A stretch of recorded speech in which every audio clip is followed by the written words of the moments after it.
আমাদের দেশে একটা ভয়াবহ বাজে প্রবণতা দেখা যাচ্ছে। সেটা হলো, যেই এলাকাতে কয়েকটা গ্রামের মানুষ একটা বড় ঈদগাহ ঈদের নামাজ পড়তো, সেখানে এখন দেখা যায় সবাই যার যার মসজিদে আলাদা ঈদের জামাত করে। এটা প্রশংসনীয় কোনো উদ্যোগ না।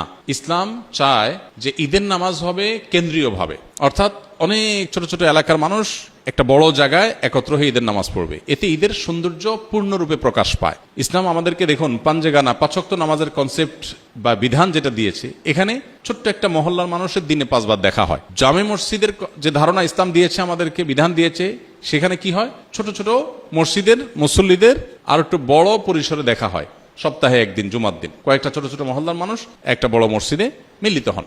আর ঈদগাহে সারা বছর যাদের সাথে দেখা হয় না, বছরে ঈদগাহে 2 ঈদে তাদের সাথে দেখা হয়। তো এই ধারণাটাই আমরা পরিবর্তন করে ফেলছি, ক্ষুদ্র ক্ষুদ্র ছোট ছোট প্রচুর পরিমাণে জামাত করে ঈদের সৌন্দর্যটাও নষ্ট হয়ে যাচ্ছে। তো এই জায়গাটাতে আমাদের বিশেষভাবে মনোযোগ দেওয়া দরকার। দুর্ভাগ্যজনক বাস্তবতা হলো, অনেক সময় দেখা যায় মসজিদ কমিটির লোকজন নিজেরা আলাদা চাঁদা তুলবেন, আলাদা টাকা কালেকশন করবেন, নিজেরা সভাপতি সেক্রেটারি হবেন, নিজের মসজিদ থাকতে সভাপতি সেক্রেটারি থাকতে আরেকজন ঈদগাহে গিয়ে নামাজ পড়ে মুসল্লি হিসাবে। এটা তো মানবজাতির হ্যাম্পার মনে করেন। খুবই দুর্ভাগ্যজনক বাস্তবতা। এই যদি হয় নিয়ত, তাহলে এই ঈদগাহ, এই ঈদের নামাজ আয়োজন করে কি সওয়াব হবে, আল্লাহর কাছে কি পাওয়া যাবে? এই জন্য আমরা চেষ্টা করব ইনশাআল্লাহ যতটুকু সম্ভব কেন্দ্রীয়ভাবে বা বড় পরিসরে ঈদের নামাজ আয়োজন করা, এবং মসজিদে নয় মাঠে ঈদের নামাজের ব্যবস্থা করব।